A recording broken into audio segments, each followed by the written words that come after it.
Já, komið í blessuð og sæl. Oddný heiti ég og starfsmaður hjá Ferðamálastofu. Fyrir hönd Ferðamálastofu þá býð ég ykkur velkomin á þessa hádegiskynningu sem önnur í röðinni af haustkynningum Ferðamálastofu í ár. Umfjöllunarefnið í dag rannsókn sem Rannsóknarmiðstöð ferðamála hefur nýlokið vinnu við og ber yfirskriftina viðhorf heimamanna til ferðafólks og ferðaþjónustu á tímum COVID. Verkefnið unnið fyrir Ferðamálastofu. Rannsóknarverkefnið liður í reglubundinni gagnasöfnum hins opinbera á félagslegum áhrifum ferðaþjónustunnar á samfélag manna.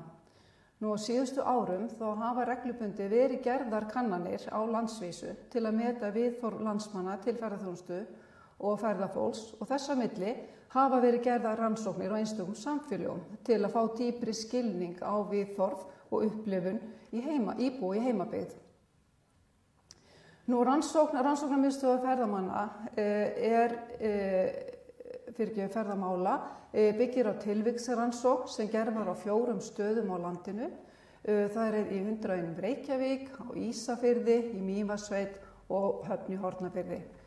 Eins og við öll vitum þá hefur ferðaþjónusta verið umsvifamikil á þessum stöðum síðustu ár og því áhugavert að sjá hvaða áhrif breytt landslagi ferðamálum hefur haft á þessum síðustu tímum meðan kórónuveirufaraldurinn hefur geisað, hvaða áhrif hann hefur haft á viðhorf heimamanna.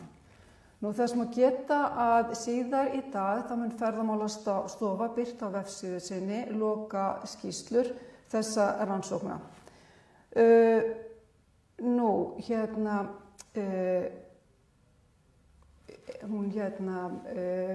Eyrún Jenny Bjarnadóttir, sérfræðingur hjá Rannsóknarmiðstöð ferðamála mun taka við, en hún hefur haft veg og vanda að gerð og framkvæmd þessara rannsóknar og ég býð hana hér með velkomna.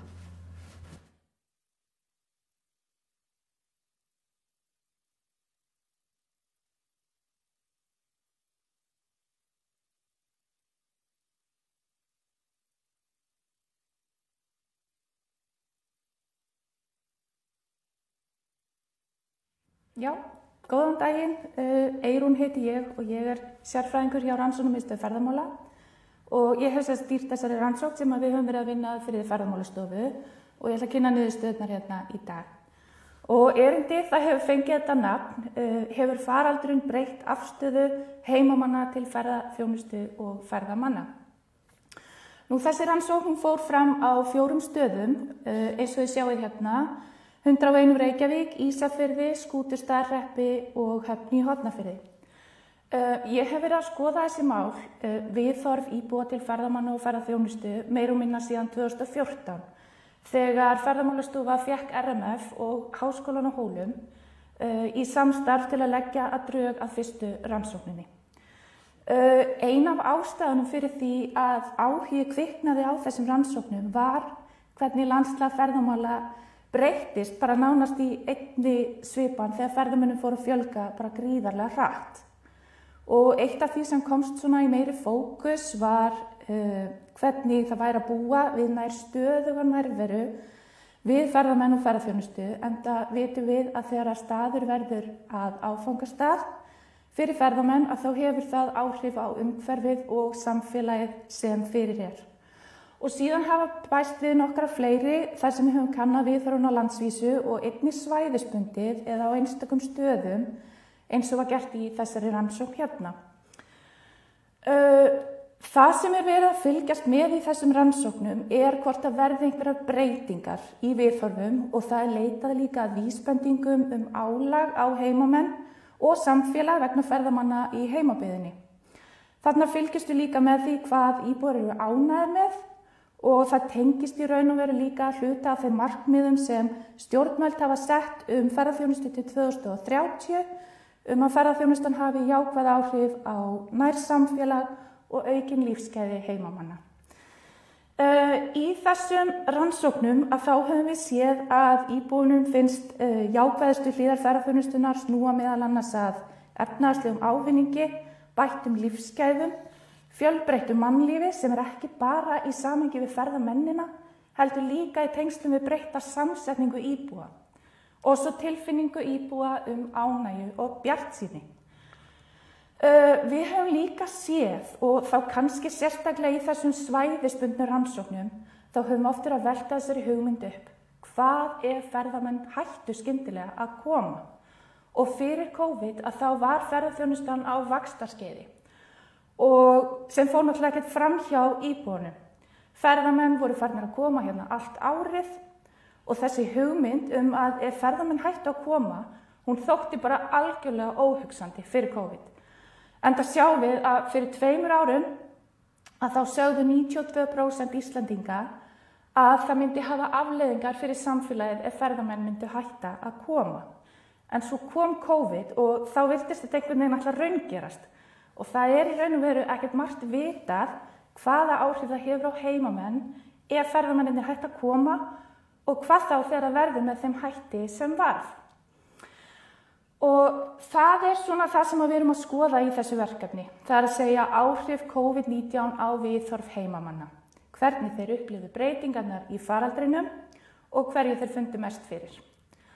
Það voru 3 áherslur í rannsókninni.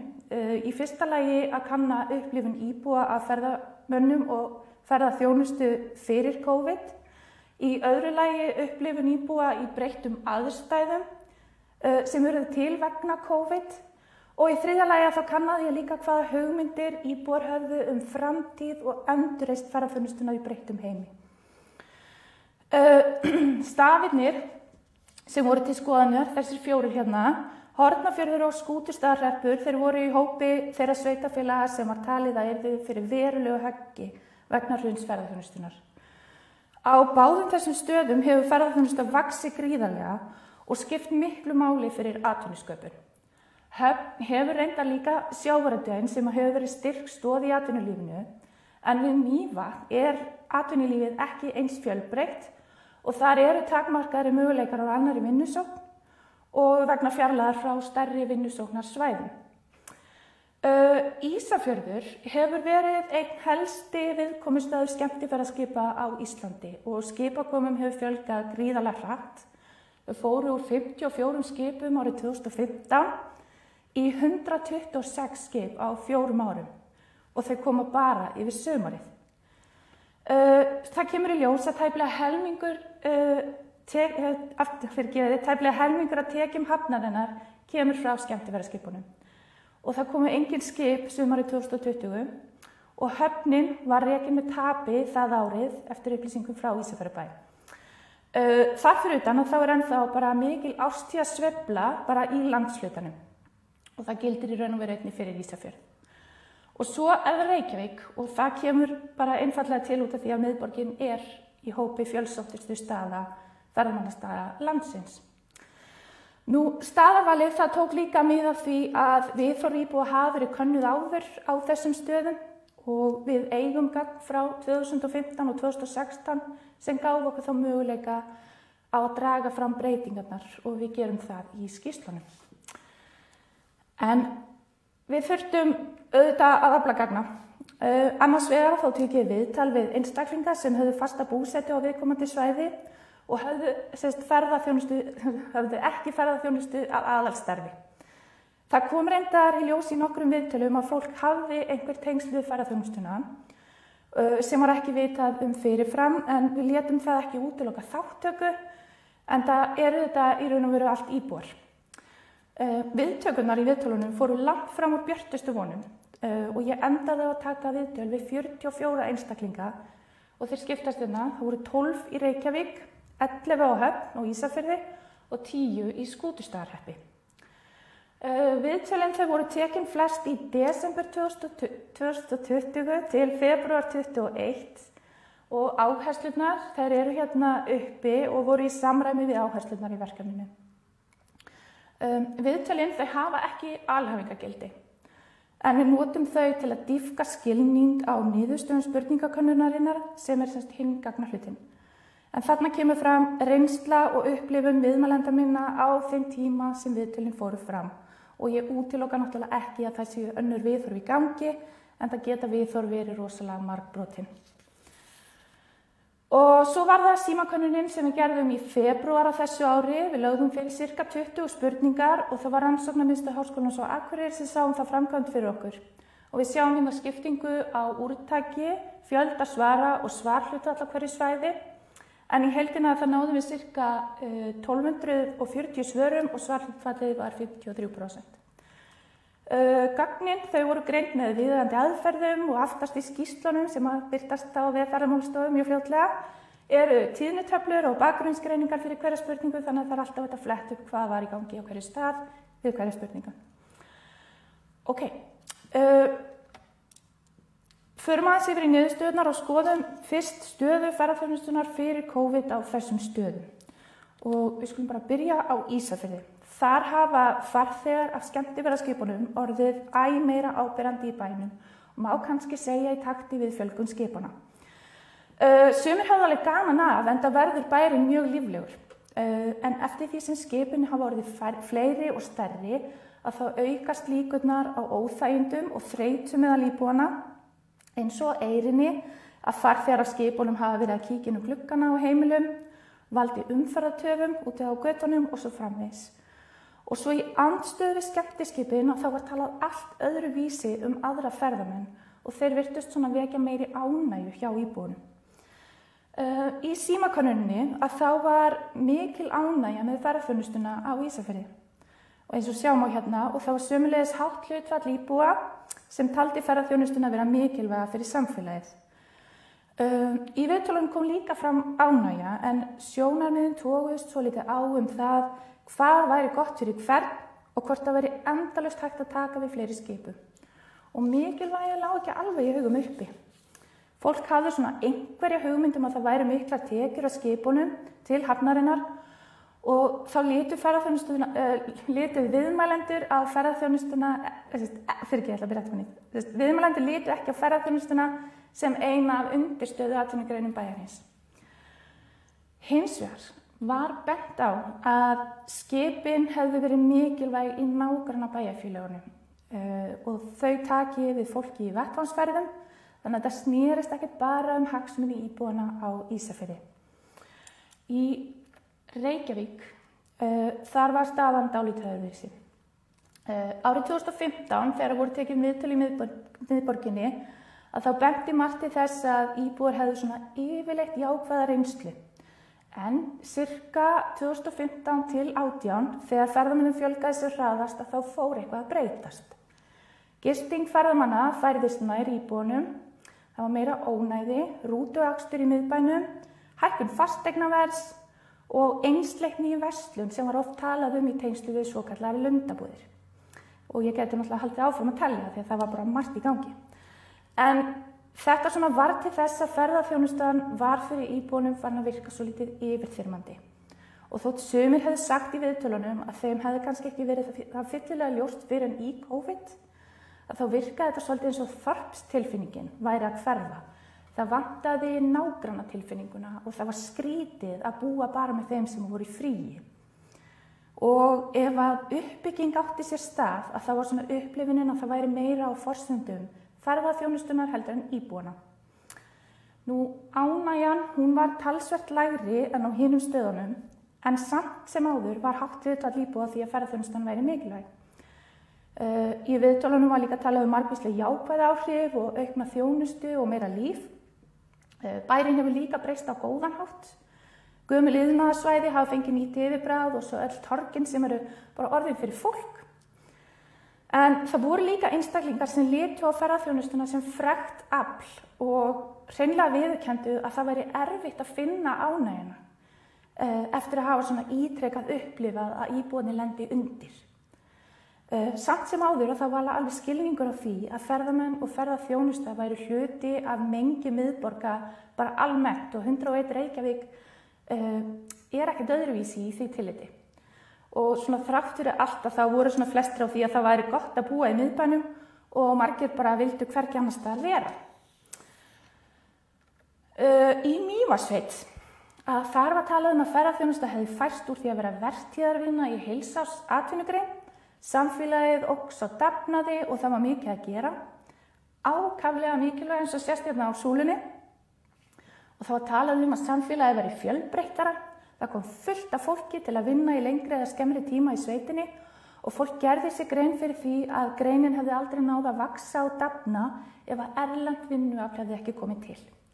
En þessi tilfærsla úr vertíð í heilsársgrein hafði svona líka sín áhrif.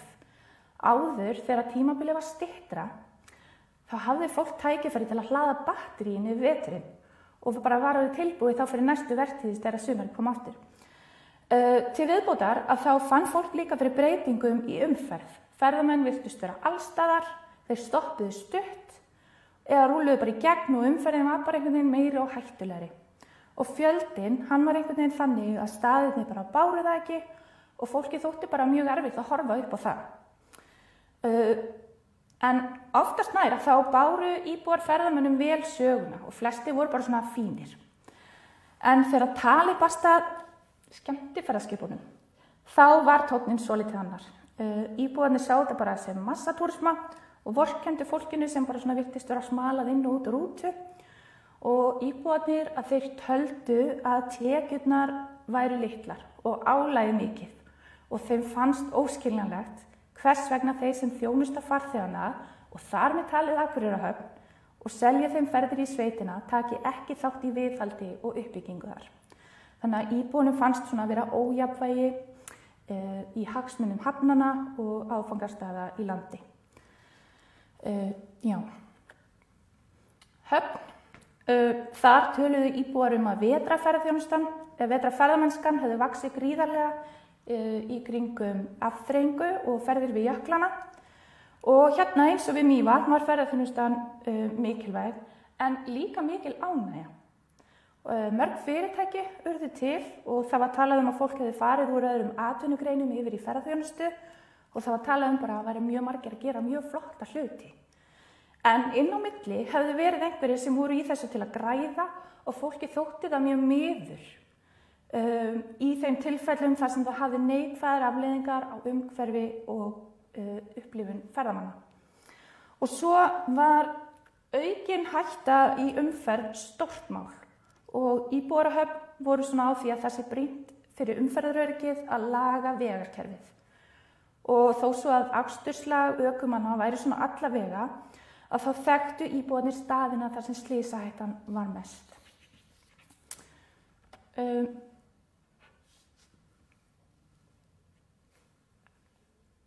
Kíkjum á upplifun íbúa af ferðamönnum og ferðaþjónustu í heimsfaraldri.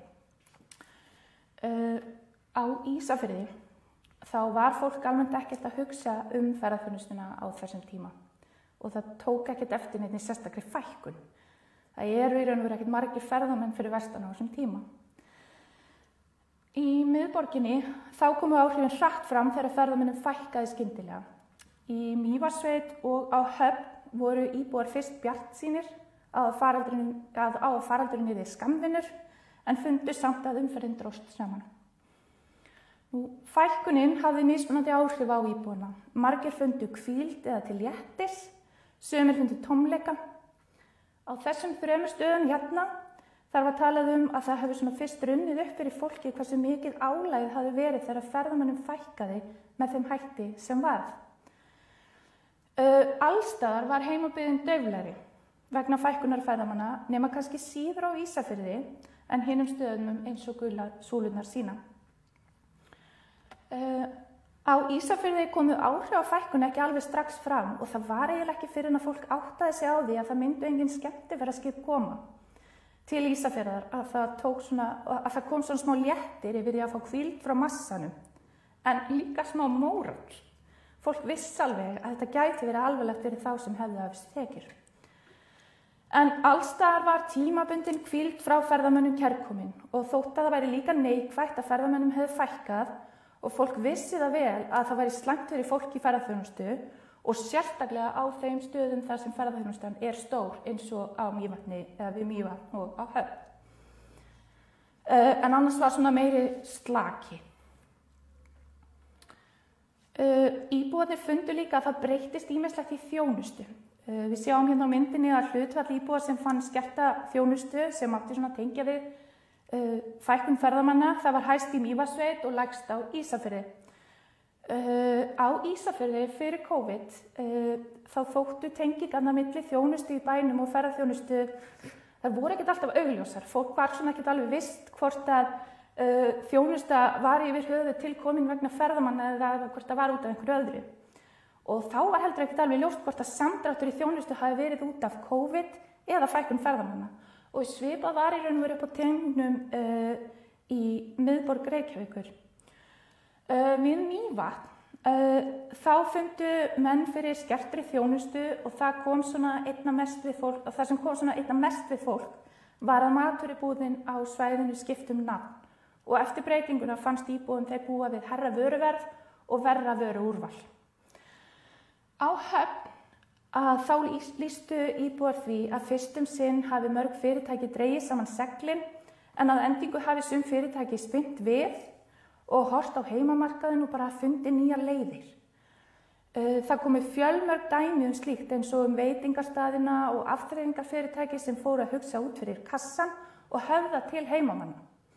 Eitt skemmtilegasta dæmið sem að ég heyrði í viðtalunum var skíðanámskeið á Jökli sem var svona algjör nýjung þarna og þetta vakti mikla lukku meðal íbúanna. Og það var í raun og veru alls staðar þar sem fyrirtæki höfðu bolmagn til að gera eitthvað, þá var fólk mjög ánægt með það. En svona eins og til dæmis með afgreiðslu og mat út úr húsi og annað í þeim dúr. Það sem þar var gert, þá töluðu íbúar að þeir væru reiðubúnir til að taka þátt og styðja við þessi fyrirtæki sem voru bara að reyna að lifa af og halda í sinn mannauð. Reyndar töluðu Mývetningar að þetta hafi ekki gerst þar og þeir töldu bara að heimamarkaðurinn hafi bara einfaldlega verið of lítill. Þá kem ég að framtíð og endurreist ferðaþjónustunnar og hérna vorum við að velta fyrir okkur hugmyndum íbúa hvort það yrðu einhverjar breytingar og hvað það þá mögulega gæti verið. Og eitt af því sem kom fram var að íbúar vildu sjá meiri áherslu á sjálfbærni og að þó að umræðan sjálfbærni sé flókin að þá var öllum alveg ljóst að ef eitthvað á breytast frá því sem áður var að þá sé sjálfbærnin lykilatriði. Við veltum því líka fyrir okkur í viðtölunum hvort það væri eitthvað sem var í gangi tengt ferðaþjónustunni áður sem mætti bæta úr og myndi auka ánægju íbúa og bæta lífsgæðin og fólk hefði fullt af hugmyndum sem að koma það fram í skýrslunum. Sem dæmi, þá kölluðu Mývetningar eftir skýrari línum í skipulagningu innviða og uppbyggingu áfangastaða í sveitinni og ákvörðunum hvaða staðir eiga að vera ferðamannastaðir og hverjir eiga ekki að vera það. Á Höfn þar var lögð áhersla á umferðaröryggi og úrbætur á vegakerfi. Í miðborginni var lögð mikil áhersla á að nærgætni við íbúana yrði höfð að leiðarljósi í öllum ákvörðunum, enda vissu þeir vel að miðborg án íbúa væri ekki aðlaðandi fyrir ferðaþjónustuna. Á Ísafirði þótti upplifun af ferðaþjónustu vegna skemmtiferðaskipa fyrir faraldurinn og upplifun af annarri ferðaþjónustu vera of ólík til þess að væri hægt að ræða hana undir sömu formörkjum. Fólk efaðist að Ísfirðingar væru almennt tilbúnir að fara aftur í þær aðstæður sem voru í bænum á stóru skipadögunum og vildu helst að það fyndist einhvers konar jafnvægi í fjölda skipa og farþega sem að íbúarnir gæti lifa við. En þeir skildu samt alveg líka að þetta var ekkert öfundsverð staða fyrir þá sem eru að taka á móti skipunum og það var ekkert alveg ljóst hvernig svona stýring færi fram.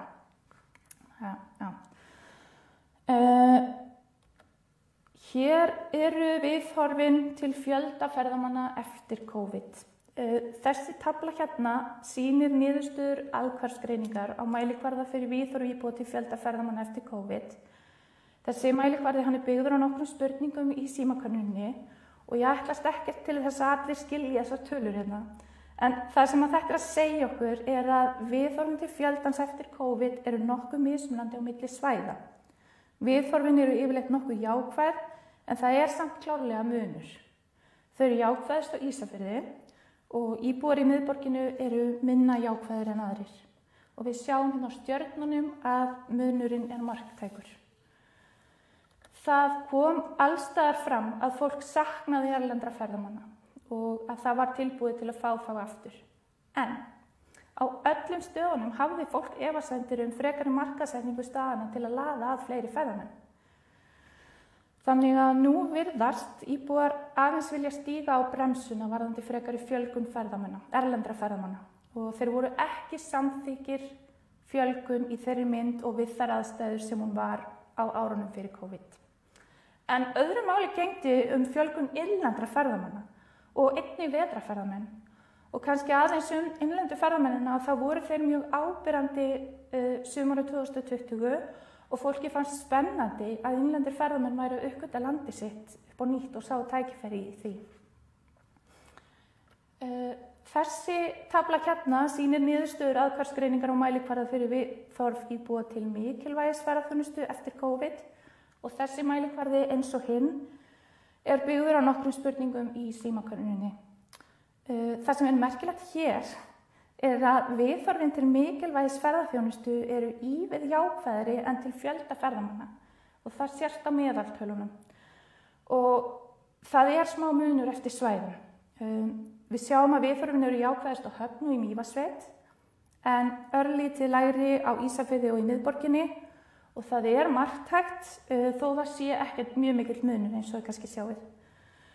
En allstaðar þótti COVID hafa undirstrikað mikilvægi ferðaþjónustunnar í heimabyggðinni og í viðtölunum kom fram að þó svo að fólk hafi haft einhverja hugmynd að ferðaþjónustan væri mikilvæg að það var það einhvern veginn svo afhjúpað í faraldrinum.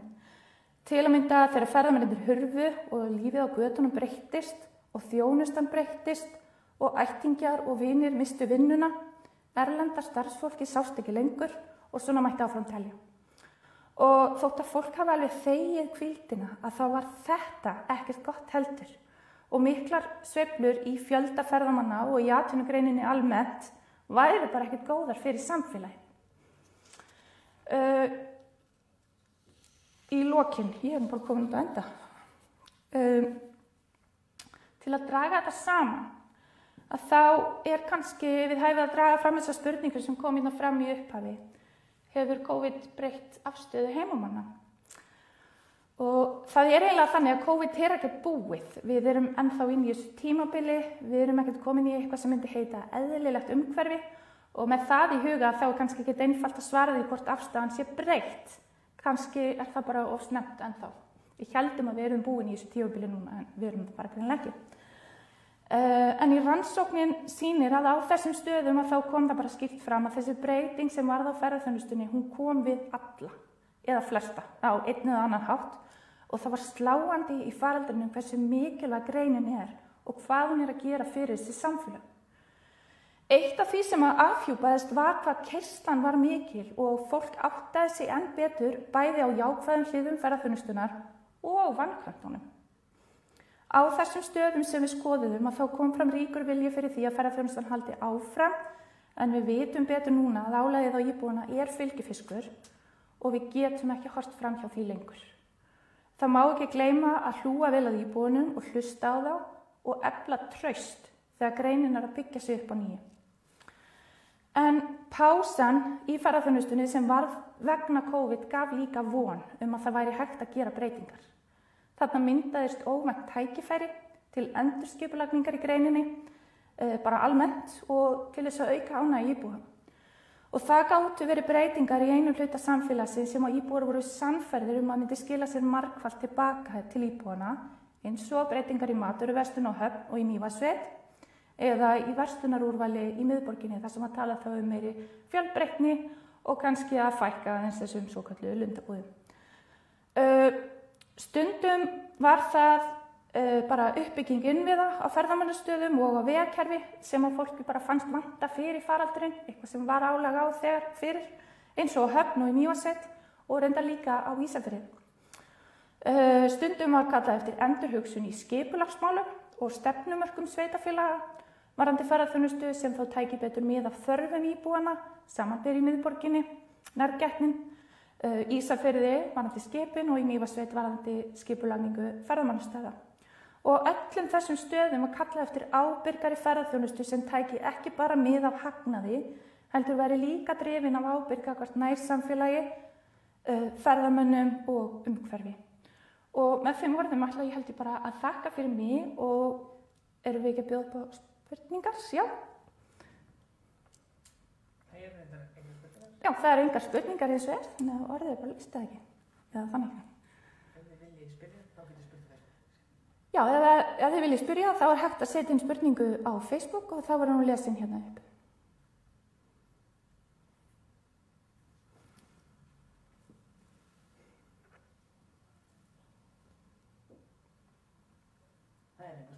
Það eru bara engar spurningar.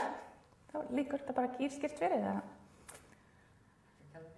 Já, þá bara þakka ég kærlega fyrir mig og þá er auðvitað bara næsta kynning fljótlega, er það ekki? Jú,